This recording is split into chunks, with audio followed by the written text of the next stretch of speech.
सालों से अमेरिका के पाबंदियां झेलने वाला ईरान इतना खस्ता हाल हो गया कि उसने चीन के आगे सरेंडर कर दिया है और ईरान के सामने इतनी तंगी है कि उसने भारत से दशकों पुरानी दोस्ती और मदद तक भुला दी है।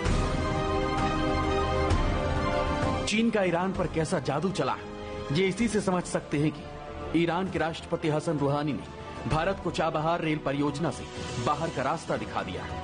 हालांकि ईरान ने दलील दी है कि भारत ने प्रोजेक्ट की फंडिंग में देरी की, इसलिए उसके पास कोई रास्ता नहीं बचा था और अब ईरान अकेले ही अपना प्रोजेक्ट पूरा करेगा। लेकिन हकीकत यह है कि चीन के राष्ट्रपति शी जिनपिंग ने रूहानी की पीठ पर हाथ रख दिया है।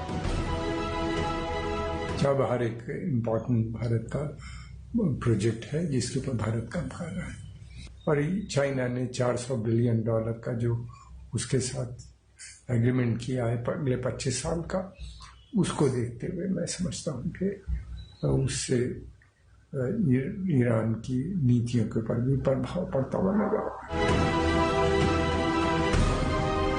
अब आपको बताते हैं भारत के लिए चाबहार रेल परियोजना की अहमियत क्या है।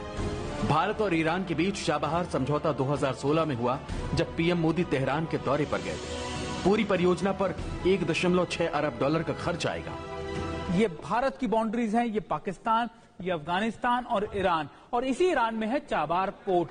और ये चारों देश अगर आप देखें तो एक दूसरे की बाउंड्री जो है कहीं ना कहीं एक दूसरे से मिलती हुई है। अब ये आप समझिए कि आखिरकार इसका इंपॉर्टेंस क्या है। इसके इंपॉर्टेंस ना सिर्फ इकोनॉमिक है बल्कि स्ट्रैटेजिक भी है।